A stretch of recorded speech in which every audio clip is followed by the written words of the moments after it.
So you want to get into motovlogging. Well, in order for you to get into motovlogging, you gotta have, of course, motorcycle. But then you also have to have your helmet set up to capture audio, video, all that good stuff. Today, in this video, I'm gonna walk you through how I set my stuff up, and maybe it'll help you think about the things that you need on your setup that fits you. I'll walk through what I use, why I use it. I'll walk through what I've used before, why I don't like it. So by the end of this video, you should understand how I have mine set up, and hopefully it'll help you.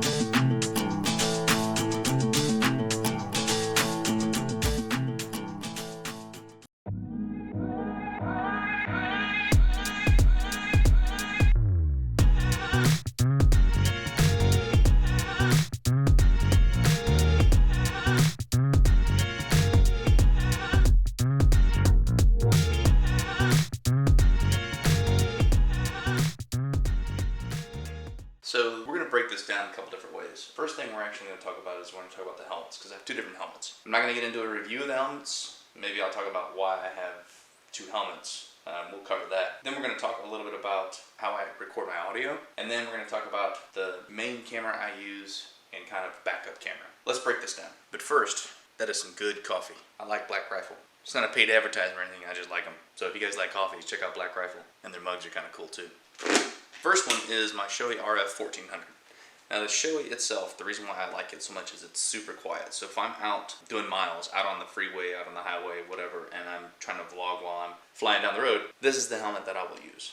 Noise insulation for me is not all that big of an issue, and we'll get into that when we talk about how I capture audio. But this is helmet number one. And you notice there's a little hangy thing off the back of this. This is for my Senna. We're going to talk about that Senna in just a second. Next one is my Ruroc Berserker. Boy, I have so many videos about Ruroc and why I dislike them so much. But the Berserker is a very light helmet. It's a very simple helmet. If I need to throw something on or it's hot, I'll wear the helmet. I do use a chin mount from Chin Mounts to mount the GoPro properly onto the chin. And if you notice on my RF 1400, I also have a GoPro mount that is there as well. The chin mount guys, they do a pretty good job. And we'll step into the chin mount stuff here in just a second, but we'll come back to chin mount. But I use the RF 14, or not the RF 14, but the Berserker when I am just jumping from place to place. Maybe I don't plan on doing a whole lot of vlogging while I'm riding or talking while I'm riding. The noise level in these helmets is pretty extreme, but again, the way I capture audio does a really good job at limiting the amount of wind noise that comes into the audio when I'm working on it. So this is helmet number two, and if you notice, again, same kind of deal. There's that connection for the center. So let's talk about helmet mounts. I prefer a chin mount position. Some people do side mounts, top mounts, whatever. I prefer the chin mount because it gives that perfect point of view of what it looks like when you're riding. Now, the challenge with chin mounts on stuff like the RF 1400 or helmets that aren't slightly curved, that have exaggerated curves on the front, is trying to get the 3M adhesive on the GoPro mounts to stick. Sometimes you can't. So what I use instead, you probably can't see it, I'll use the 3M also, but instead of relying on the 3M, I use Sugru, spelling somewhere up here.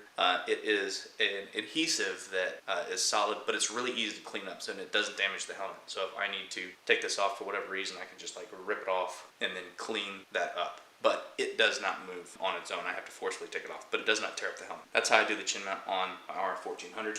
The chin mount on my Berserker is different. Flip down my GoPro so you can actually see. I use an actual mount from Chin Mounts. These guys make them for all kinds of different helmets. I think they're working on one for the RF 1400 that I may switch to, but they're 3D printed chin mounts, and they go on really well. They're pretty solid chin mounts. I've got no complaints on them so far, and they do a really good job at positioning the camera properly, so when it is flipped up, I am getting proper view when I'm riding. So let's talk about the main camera that I use for capturing my footage. Some of you may notice that I've got a couple different cameras, and I use them for different things. The other cameras that are on my bike, we're not going to worry about those, but I switch between a GoPro Hero 5 Session and then also my Insta360 X2. Those are always on the bike. But on my helmet, I use the GoPro 7. I've never decided I wanted to, or I've never thought that I needed to upgrade. So I've always stuck with just the GoPro Hero 7. I know the GoPro Hero 10 is out, there's the 8, there's the 9, there's all these other ones, but this sucker has yet to fail me. Now I use the 7 because I don't capture audio through the GoPro. I used to long ago, and we'll cover that, lessons learned, but for my main camera, I capture everything in the GoPro. Now when I capture stuff in the GoPro, the settings that I use, we'll turn this on, and I'll tell you exactly my Protune settings. Now I do turn on Protune, so I suggest you turn on Protune as well. So I record in 1080 at 60 frames per second. The reason I do that is I record that way on all my cameras. When I put them through video editing, then I can do all my editing at 1080, 60 frames per second. But when I export it in 4K. And that helps with the algorithms for compression and all that stuff with YouTube. So while I record in 1080, I export in 4K. YouTube sees that and says, oh, that's 4K. That's the 2.7K and also 1080. So you get all the options. I use Super View on my chin because I want to get a nice wide view. I've found that when I would record linear, it was too in close, you wouldn't get the handlebars. Wide just wasn't wide enough, so Super View gives me a much wider view. The only downside with Super View, of course, is that it gives you that really wide angle, so depth perception is a little off, so things that are actually close to me may seem a little far away. So, of course, stabilization is on. I have my shutter set to auto, EV comp to 0, white balance auto. ISO min I set to 800. I kind of go back and forth. Sometimes I set it lower, sometimes I'll set it a little higher, but usually I stick it around 1800 or 800, and I set my max to 1600. My sharpness is medium because I can always add sharpness in post-processing. If you turn your sharpness up too high, it can flood out your video.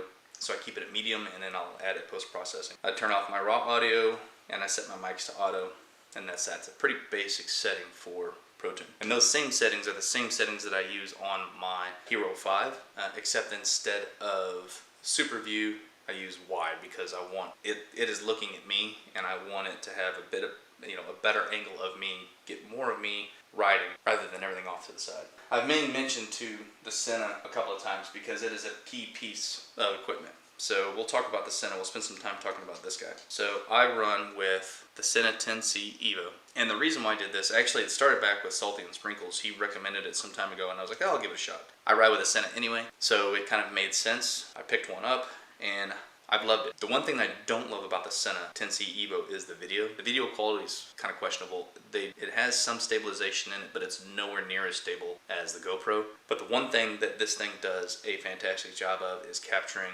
audio. And since I already ride with a 10C, since I already ride with a Sena, inside each helmet I have the Sena HD speakers because I like my tunes, I like listening to music while I'm riding, and I can control all that very easily with the Sena, of course. 10C or the C series of Sena, they provide camera, of course, and then they also provide a way to capture audio. So with the mic setup that I have in each helmet, it automatically will capture audio as soon as I hit record. So it does record the video, but it also captures the audio. So what I typically will do is I will only use the video if something happened to my GoPro. So if I'm coming along and I'm riding along or whatever, maybe my GoPro freaks out and I can't capture the video, I'll resort back to the video that's on here. So it's kind of like a backup, oh crap video that's on my 10C Evo. But for certain, the audio comes from my 10C. And the great thing about the audio that comes from the 10C Evo is it's the Sena audio capture. So it already has a ton of wind noise reduction and other noise reduction. Does a great job at capturing your audio, your voice, while canceling out everything else, and it will pick up the exhaust notes as well, but not be so overbearing that while you're talking all you're hearing is blah blah blah with tons of exhaust in the background. You don't want that when you're motovlog, or at least I don't. I want to be very clear and understandable. The other thing that I can do with the audio, because the 10C Evo is already capturing audio and taking out some of the noise reduction, post-processing, I can play with that audio a little bit more, get it fine-tuned to how I want it, so I like that a lot. And the great thing is about the 10C Evo is whether I'm recording audio in my Shoei or my Berserker, of course the Shoei, it's a lot quieter and I have to do a lot less post-processing. And the Berserker, it still is clear. I have to do some post-processing, not much of the audio. The Sena does a really good job at that. So bueno on the Sena. When I first started, I was doing like a lot of the other motovloggers were doing. I would take my GoPro, I had a much larger case.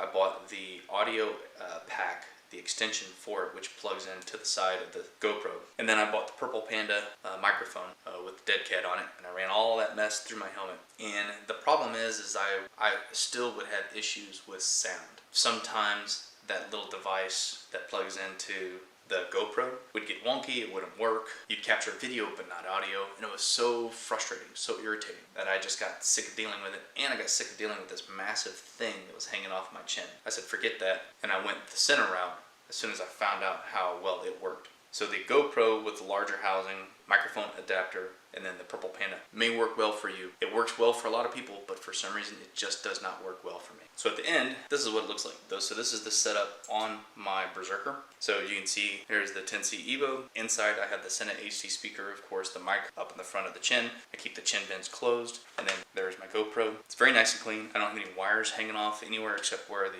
Sena goes, which is pretty typical if you're gonna have a Sena. And it's very clean, very easy, very manageable. If I don't want to have this camera on, it's very easy just to take off, and I don't have to worry about any kind of internal wiring of Purple Panda.